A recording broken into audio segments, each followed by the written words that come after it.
Partition des essences au niveau de cette forêt. Alors évidemment, après la chute des premières pluies, donc, qui se sont fait attendre, il était temps donc, de lancer cette opération de reboisement à travers toutes les provinces du royaume. Nous avons un programme sur la campagne 2017-2018 qui touche 42 000 hectares. Donc toutes les dispositions ont été prises pour d'abord préparer les plants avec les différentes espèces, puisque nous produisons ces espèces en fonction de chaque écosystème, en fonction des spécificités de chaque région, pour mettre les plants les plus adaptés à ces spécificités territoriales. Donc nous donnons le lancement de cette opération et la coopération avec le Rotary Club, elle vient en fait compléter cet effort que fait l'État dans le domaine du reboisement. Et pour montrer surtout, au-delà de la contribution et de la plantation de 800 000 arbres à travers toutes les provinces par le Rotary Club, c'est surtout de réveiller un peu les consciences pour dire que la protection de l'environnement, la préservation du couvert forestier n'est pas du seul fait de l'État,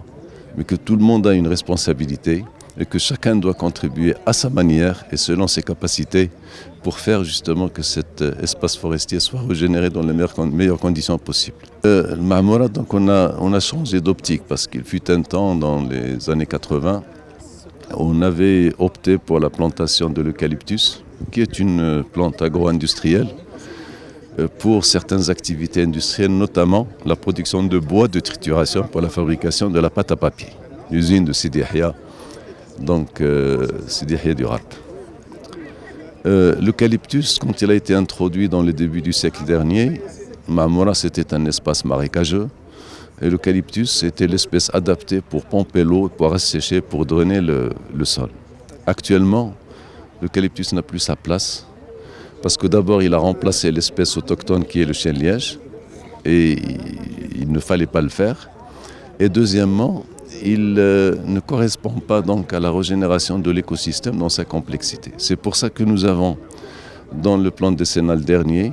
opté pour le déboisement de 25 000 hectares d'eucalyptus, de le dessoucher chaque fois qu'il est arrivé donc à la fin de sa rentabilité économique, puisque l'eucalyptus en général il a une durée de vie économique de 30 ans, on coupe à 10 ans, à 20 ans, et à 30 ans on dessouche.